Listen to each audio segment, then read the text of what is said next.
কোন ধর্মে, আমাদের মুসলমান ধর্মে পর্দা করা হলো ফরজ। আপনি যদি আমরা বলি যে মুসলমান, পর্দার সাথে তো আপনার মেধা, যোগ্যতা, শিক্ষা এবং কর্মক্ষেত্রের পার্থক্য হওয়া ঠিক না। নারী পর্দা করে সব কাজই করতে পারে, কেমন এই ধরনের একটা সুযোগ থাকা উচিত। নারীর ক্ষমতায়ন বলতে সেরকম ক্ষমতায়ন কিন্তু হয় নাই। একটা MA পাস মহিলা মাস্টার ডিগ্রি কমপ্লিট করে সে কারো গৃহিণী। নারীকে যদি আপনি নারী হিসেবে দেখেন, তাহলে মা, বোন, কন্যা কেউই কিন্তু বাদ যায় না। কেমন পারিবারিক প্রেক্ষাপটে কিছু নারী হয়তো সুবিধা পায়। আমাদের 2 জন প্রধানমন্ত্রীর কথা আমরা এক বাক্যে বলি, আমাদের বিভিন্ন জায়গায় আমাদের নারীদের খুব উজ্জ্বল ভূমিকা আছে, কিন্তু সেটা কত পার্সেন্ট?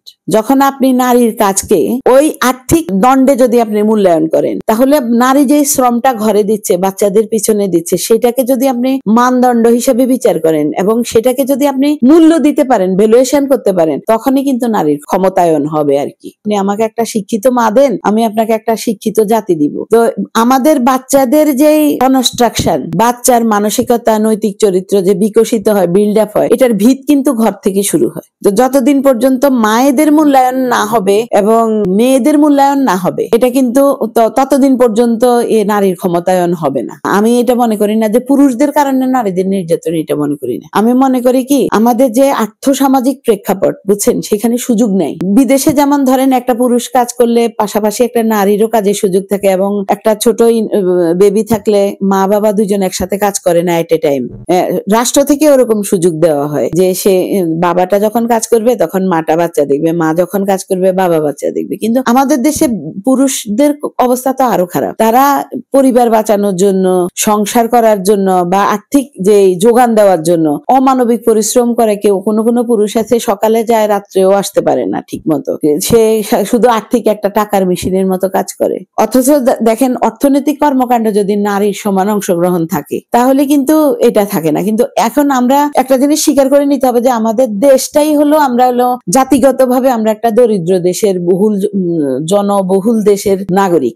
আমরা এখানে আমাদের পরিস্থিতি আমাদেরকে যে পর্যায়ে এখনো রাখছে, সেখান থেকে উন্নয়ন করতে হলে আমাদের কিন্তু রাষ্ট্রীয় পৃষ্ঠপোষকতা লাগবে নারীর উন্নয়নের জন্য, সামাজিকভাবে নারীকে আগাই দেওয়ার জন্য।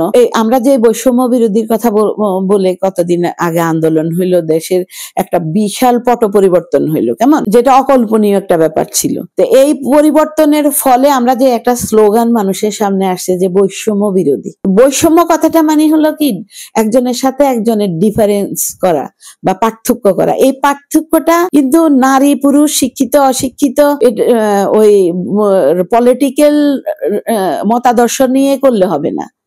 এখানে আপনার কোয়ালিটি ফুল, মানে আপনার গুণের দাম দিতে হবে, মেধার দাম দিতে হবে, ভালো জিনিসের দাম দিতে হবে।